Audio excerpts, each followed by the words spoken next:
MS ಚಾನಲ್ಗೆ ಸುಸ್ವಾಗತ.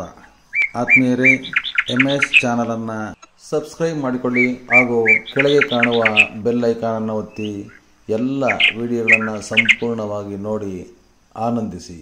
ಎಲ್ಲರಿಗೂ ಒಳಿತಾಗಲಿ, ಎಲ್ಲರಿಗೂ ಶುಭವಾಗಲಿ. తెలంగాణలో ప్రతి ఒక్కరూ తప్పకుండా దర్శించుకోవాల్సిన దేవాలయము ఈ యాదాద్రి శ్రీ లక్ష్మీ నరసింహస్వామి ఆలయము. ఈ ఆలయాన్ని పంచనరసింహ క్షేత్రం అని కూడా పిలుస్తారు. ఈ క్షేత్రం కోసం తెలంగాణ గవర్నమెంట్ దాదాపు 1200 కోట్లు ఖర్చు చేసింది. 2022 మార్చి 28లో ఈ కొత్త టెంపుల్ ని ప్రారంభించారు. ఈ టెంపుల్ హైదరాబాద్ జనగాం హైవే నుండి సుమారు 8 కిలోమీటర్ దూరంలో ఉంటుంది. ఎదురుగా కొండపైన కనిపించేదే యాదాద్రి శ్రీ లక్ష్మీ నరసింహస్వామి టెంపుల్. అలాగే మనకు ఎదురుగా కనిపిస్తున్న గోపురం దగ్గర నుండే కొండపైకి నడకదారి ఉంటుంది. టోటల్గా 400 స్టెప్స్ ఉంటాయి. ఈ జంక్షన్ నుండి మనం లెఫ్ట్కి వెళ్తే దేవస్థానం రూమ్స్ ఉంటాయి. చాలా తక్కువ మంది విజిటర్సే ఇక్కడ నైట్ స్టే చేస్తుంటారు. సో నాన్ సీజన్లో అయితే ఈజీగానే రూమ్స్ దొరుకుతాయి. ఇదంతా టెంపుల్ వ్యూ. కొండపైన ఒక కోటలాగా దీన్ని నిర్మించారు. ఈ టెంపుల్ చుట్టూ ఉన్న కొండపైన మొత్తం మొక్కలతో చాలా గ్రీనరీగా ఉంటుంది. చాలా బాగా మెయింటైన్ చేస్తున్నారు. ఇంకో ఇంపార్టెంట్ విషయం ఏంటంటే ఇక్కడ అన్ని పేమెంట్స్ క్యాష్ రూపంలోనే తీసుకుంటారు. సో మీరు తగినంత క్యాష్ క్యారీ చేయండి. అక్కడ కనిపిస్తున్నదే టెంపుల్. కార్ పార్కింగ్ నుండి టెంపుల్ 1.5 కిలోమీటర్ డిస్టెన్స్ లో ఉంటుంది. ఈ పార్కింగ్ కి మరోవైపు సీఎం క్యాంప్ ఆఫీస్ ఇంకా విఐపి గెస్ట్ హౌసెస్ ఉంటాయి. ఈ పార్కింగ్ ఏరియా దాటి ముందుకు వెళ్తే న్యూ బస్ స్టాండ్, కళ్యాణ కట్ట, నిత్య పుష్కరిణి అలాగే అన్నదాన సత్రం ఉంటాయి. ఈ అన్నదాన సత్రం గురించి చాలా మందికి తెలియదు, అందుకే నేను చెప్తున్నాను. ఇక్కడ అన్నదానం 12:30 to 2 o'clock వరకు జరుగుతుంది. బస్ స్టాండ్ నుండి టెంపుల్ కి ఫ్రీ బస్సెస్ ఉంటాయి. అలాగే సేమ్ బస్సెస్ కార్ పార్కింగ్ నుండి వెళ్తాయి. సో మనం ఇక్కడ నుండి ఆ బస్సులు ఎక్కొచ్చు. 5 minutes కి ఒక బస్సు ఉంటుంది. కానీ చాలా వరకు బస్సెస్ ఫుల్ గా ఉంటాయి. సో సీట్ అయితే ఎక్స్పెక్ట్ చేయకండి. వీళ్ళంతా బస్ కోసమే వెయిట్ చేస్తున్నారు.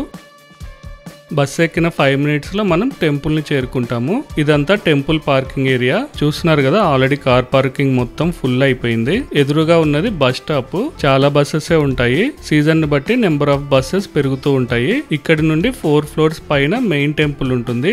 బస్ కోసం వెయిట్ చేయలేకపోయినా లేదంటే పెద్దవాళ్ళు ఎవరైనా ఉన్నా మనం ఆటోస్ లో కూడా ఇక్కడికి చేరుకోవచ్చు. ఆటో వాళ్ళు 1 way కి 100 rupees ఛార్జ్ చేస్తారు. కొండపైకి రావడానికి బస్సెస్ కి సపరేట్ రూట్ అలాగే ఆటోస్ కి సపరేట్ రూట్ ఉంటుంది. టెంపుల్ ఆర్చ్ పక్కనే స్పెషల్ దర్శనం టికెట్ కౌంటర్స్ ఉంటాయి. స్పెషల్ ఎంట్రీకి 150 rupees అలాగే బ్రేక్ దర్శనానికి 300 rupees ఛార్జ్ చేస్తారు.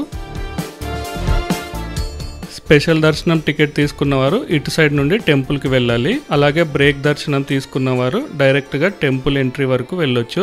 బ్రేక్ దర్శనంకి టైమింగ్స్ ఉంటాయి. ఆ టైమింగ్స్ లోనే అలో చేస్తారు. ఇటు నుండి పైకి వెళ్తే టెంపుల్ ప్రాంగణంలోకి వెళ్తాము, కానీ దర్శనానికి వెళ్ళలేము. మనం దర్శనం అయ్యాక ఫొటోస్ దిగాలనుకుంటే ఇటు నుండి వెళ్ళొచ్చు. అలాగే కొండపైకి వెళ్ళటానికి ఎలక్ట్రిక్ వెహికల్స్ కూడా ఉంటాయి. వీటికి పర్ పర్సన్ 120 rupees ఛార్జ్ చేస్తున్నారు. ఇదే బస్ స్టాండ్. అలాగే అన్ని ఫెసిలిటీస్ ఇక్కడ ఉంటాయి. రైట్ సైడ్ లో పే అండ్ యూజ్ టాయిలెట్స్ ఉంటాయి. పక్కనే జలప్రసాదం కౌంటర్, దీని పక్కన లగేజ్ కౌంటర్ ఉంటుంది. తర్వాత మొబైల్ లాకర్స్ ఉంటాయి. ఇది హెల్ప్ డెస్క్. ఇక్కడ ఏటీఎం కూడా ఉంది. తర్వాత చెప్పల్ స్టాండ్స్ ఇంకా క్యాంటీన్. ఫైనల్ గా ఫ్రీ దర్శనానికి ఎంట్రీ పాయింట్ ఉంటుంది. లగేజ్ కౌంటర్ లో ఒక బ్యాగ్ కి 10 rupees ఛార్జ్ చేస్తారు. బ్యాగ్స్ ని ఇలా ఓపెన్ ఏరియాలో ఉంచుతారు. విలువైన వస్తువులు ఏమైనా ఉంటే బ్యాగ్స్ లో ఉంచకపోవటం బెటర్. అలాగే మొబైల్ కౌంటర్ లో కూడా ఒక మొబైల్ కి 10 rupees ఛార్జ్ చేస్తారు. టెంపుల్ లోపలికి మొబైల్స్ అలో లేదు. సో మనం తప్పకుండా ఇక్కడ డిపాజిట్ చేయాల్సి ఉంటుంది. ఇదే ఫ్రీ దర్శనానికి ఎంట్రీ. టెంపుల్ లోపలికి మొబైల్స్, ఎలక్ట్రానిక్స్, బ్యాగ్స్ అలో ఉండదు. అలాగే సిగరెట్స్ కానీ లైటర్స్ కానీ ఏమీ అలో ఉండవు. ఇక్కడే మనల్ని మొత్తం చెక్ చేసి లోపలికి పంపిస్తారు. ఫ్రీ దర్శనం ఎంట్రీ నుండి లోపలికి వచ్చాక 4 floors పైకి ఎక్కాల్సి ఉంటుంది. ఫైనల్ గా పైకి వచ్చాక ఈ గోల్డ్ కలర్ లైన్ లోకి వస్తాము. ఫ్రీ దర్శనం వాళ్ళు ఈ లైన్ నుండే టెంపుల్ లోపలికి వెళ్లాల్సి ఉంటుంది. ఈ లైన్ మధ్యలో కొబ్బరికాయలు కొట్టే ప్లేస్ కూడా ఉంటుంది. అక్కడే మనం కొబ్బరికాయలు కొట్టాలి. టెంపుల్ లోపల అయితే అలో లేదు. అలా చుట్టూ తిరిగి టెంపుల్ లోపలికి వెళ్ళాలి.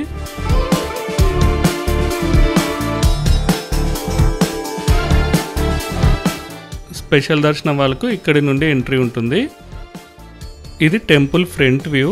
మనకు ఎదురుగా కనిపించేదే ఈస్ట్ గోపురం. ఇటు సైడ్ నుండే భక్తులందరూ టెంపుల్ లోపలికి వెళ్లాల్సి ఉంటుంది. అలాగే దర్శనం అయ్యాక వెస్ట్ గోపురం నుండి మనం బయటికి వస్తాము. ఈ టెంపుల్ టైమింగ్స్ వచ్చేసి 7 AM to 9 PM.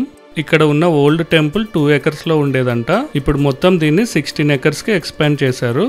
ఈ గుడి నిర్మాణానికి కేవలం బ్లాక్ స్టోన్ ని మాత్రమే ఉపయోగించారు. ఈ బ్లాక్ స్టోన్ ని కృష్ణశిల అంటారు. ఈ స్టోన్ ని మొత్తం ఒకటే ప్లేస్ నుండి తెప్పించి ఈ గుడిని నిర్మించారు. చాలా టెంపుల్స్ లో 3-4 రకాల స్టోన్స్ ని యూజ్ చేస్తారు, కానీ ఒకే స్టోన్ ని యూజ్ చేసి నిర్మించిన అతిపెద్ద టెంపుల్ ఇదే. అలాగే ఈ రాళ్ల మధ్యలో కూడా సిమెంట్ వాడలేదు. పురాతన పద్ధతిలో సున్నము, అలాగే అలవీరా, మరికొన్ని రసాయనాలను మాత్రమే వాడారు.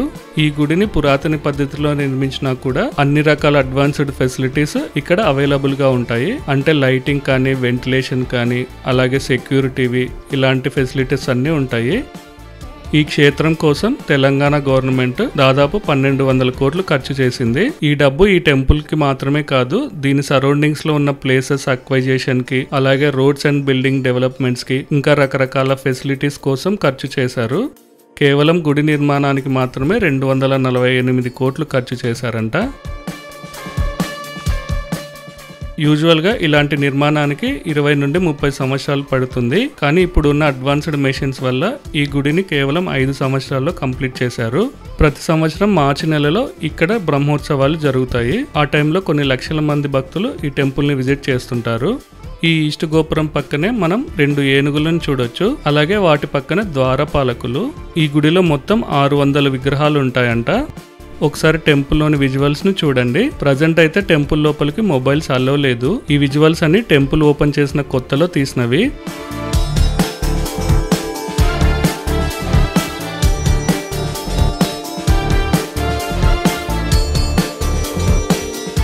మనం ఈస్ట్ గోపురం నుండి ఎంటర్ అయ్యి స్టెప్స్ దిగి కిందకు వస్తే స్వామివారిని దర్శించుకోవచ్చు.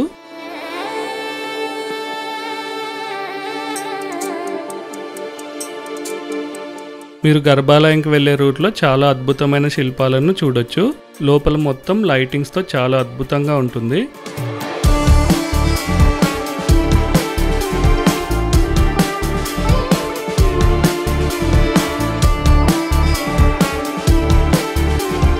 అలాగే గర్భాలయం ఎంట్రన్స్ పైన నరసింహస్వామి అవతారానికి సంబంధించిన కొన్ని సన్నివేశాలను చాలా అద్భుతంగా మలిచారు. తప్పకుండా చూడండి.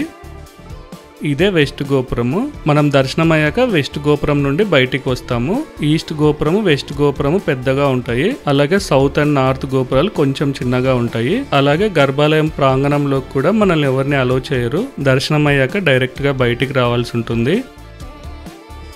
ఈ వెస్ట్ గోపురం వద్దనే చాలా మంది ఫొటోస్ దిగుతుంటారు. మొబైల్స్ అలో లేదన్నారు, మరి ఫొటోస్ వీడియోస్ ఎలా దిగుతున్నారు అని అనుకోవచ్చు. యాక్చువల్ గా దర్శనం అయ్యాక మనం కిందకి వెళ్లి మొబైల్ తెచ్చుకోవచ్చు. అలాగే దర్శనానికి వెళ్లే ఎంట్రీ నుండి కాకుండా మనం రిటర్న్ లో కిందకి వెళ్లే స్టెప్స్ నుండి పైకి రావాల్సి ఉంటుంది. ఈ టెంపుల్ బయట ప్రాంగణంలో ఫొటోస్ కానీ వీడియోస్ కానీ ఎలాంటి అబ్జెక్షన్ ఉండదు. ఈ గోపురం ఇరువైపులా కూడా మనం ఏనుగులను చూడొచ్చు. ఈ టెంపుల్ కి రాని వారి కోసం, అలాగే వచ్చి మొత్తం టెంపుల్ ని ఎక్స్ప్లోర్ చేయని వారి కోసం నేను ప్రతి యాంగిల్లో ఈ టెంపుల్ వీడియోను మీకు చూపిస్తున్నాను. వెస్ట్ గోపురం నుండి రైట్ కి వస్తే టెంపుల్ సౌత్ ప్రాంగణానికి చేరుకుంటాము. ఇటు సైడ్ చాలా తక్కువ మంది భక్తులు ఉంటారు. సో మీరు ఫొటోస్ కానీ వీడియోస్ కానీ తీసుకోవాలనుకుంటే ఇటు సైడ్ మంచి ఆప్షన్. అలాగే మీరు రెస్ట్ తీసుకోవాలన్నా ఇక్కడ చాలా ప్లేస్ ఖాళీగా ఉంటుంది. మీరు ఎంతసేపని ఇక్కడ ప్రశాంతంగా టైం స్పెండ్ చేయొచ్చు. ఇదంతా టెంపుల్ సౌత్ సైడ్ ప్రాంగణము. ఇది సౌత్ గోపురం. మీకు తర్వాత నార్త్ సైడ్ గోపురం కూడా చూపిస్తాను. అటు సైడ్ ఎంతమంది భక్తులు ఉన్నారో మీకు అర్థమైపోతుంది. ఈస్ట్ అలాగే వెస్ట్ గోపురాల పక్కన ఏనుగులు ఉంటాయి. నార్త్ సౌత్ గోపురాల పక్కన సింహాలు ఉంటాయి. ఇక్కడ నుండి టౌన్ వ్యూ ని చూడండి. అక్కడ కనిపిస్తున్న గోపురం నుండే నడకదారి ఉంటుంది. నడుచుకుంటూ వచ్చేవారు టెంపుల్ కార్ పార్కింగ్ దగ్గరికి రీచ్ అవుతారు. అక్కడి నుండి మనం ఎలా అయితే పైకి వచ్చామో అలాగే రావాల్సి ఉంటుంది. ఈ టెంపుల్ ఆర్కిటెక్చర్ ని పల్లవ, చోళ, కాకతీయ ఇంకా విజయనగర స్టైల్ ని యూజ్ చేసి నిర్మించారు. ఈ టెంపుల్ లో ఒక్కొక్క ప్రాంగణంలో ఒక్కొక్క రకమైన ఆర్కిటెక్చర్ ని మనం గమనించవచ్చు. టెంపుల్ కొత్తగా నిర్మించినా కూడా ఆర్కిటెక్చర్ మొత్తం పురాతన పద్ధతిలో ఉంటుంది. అందుకే మనకి ఈ టెంపుల్ ని విజిట్ చేసినప్పుడు కొత్త టెంపుల్ లాగా అనిపించదు. కొన్ని వందల సంవత్సరాల క్రితం నిర్మించిన టెంపుల్లోకి వెళ్తున్న ఫీలింగే కలుగుతుంది. ప్రతి శిల్పాన్ని చాలా అద్భుతంగా మలిచారు. ఈ టెంపుల్ నిర్మాణానికి యూజ్ చేసిన బ్లాక్ స్టోన్స్ సమ్మర్ లో చల్లదనాన్ని ఇస్తాయంట. అలాగే వింటర్ లో వెచ్చదనాన్ని ఇస్తాయి. అలాగే ఈ బ్లాక్ స్టోన్ ఎలాంటి డ్యామేజెస్ అవ్వకుండా కొన్ని వందల సంవత్సరాలు ఇలాగే స్ట్రాంగ్ గా ఉంటాయంట. అందుకే ఈ టెంపుల్ ని ఈ స్టోన్స్ తో నిర్మించారు. యూజువల్ గా టెంపుల్లోని దేవుని విగ్రహాలను ఈ స్టోన్స్ తో మలుస్తుంటారు, కానీ ఇక్కడ టెంపుల్ మొత్తం సేమ్ స్టోన్ నే యూజ్ చేశారు. అది వెస్ట్ గోపురం. దర్శనం చేసుకుని బయటకు రాగానే అందరూ ఇటు సైడ్ వస్తారు. చూస్తున్నారు కదా ఇటు సైడ్ ఎంతమంది భక్తులు ఉన్నారో. టెంపుల్ నార్త్ వెస్ట్ కార్నర్లో రథాన్ని ఉంచడానికి చాలా పెద్ద మండపం ఉంటుంది. ప్రజెంట్ అయితే ఎండకు వానకు రథం పాడవకుండా క్లోజ్ చేశారు. ఫెస్టివల్స్ టైంలో ఈ రథం పైన స్వామివారిని ఊరేగిస్తారు. ఆ మండపం పక్కన రథం డిజైన్ లాగా మలిచారు. ఇదంతా టెంపుల్ నార్త్ సైడ్ ప్రాంగణం. ఇక్కడ రూఫ్ వేయటం వల్ల చాలా మంది భక్తులు ఇక్కడ కూర్చున్నారు. చాలా మంది దర్శనం అయ్యాక ఇక్కడ కొంత టైం స్పెండ్ చేసి వెళ్తారు. ఇది నార్త్ గోపురం. ఇక్కడ ఫొటోస్ దిగడానికి అయితే చాలా మంది ఇంట్రెస్ట్ చూపిస్తుంటారు. ఈ గోపురం డోర్ మొత్తం గోల్డ్ కోటింగ్ తో ఉండటం వల్ల చాలా అట్రాక్టివ్ గా ఉంటుంది. అందుకే అందరూ ఇక్కడ ఫొటోస్ దిగుతుంటారు. మీరు కూడా వెళ్ళినప్పుడు తప్పకుండా ఫొటోస్ దిగండి, చాలా బాగా వస్తాయి.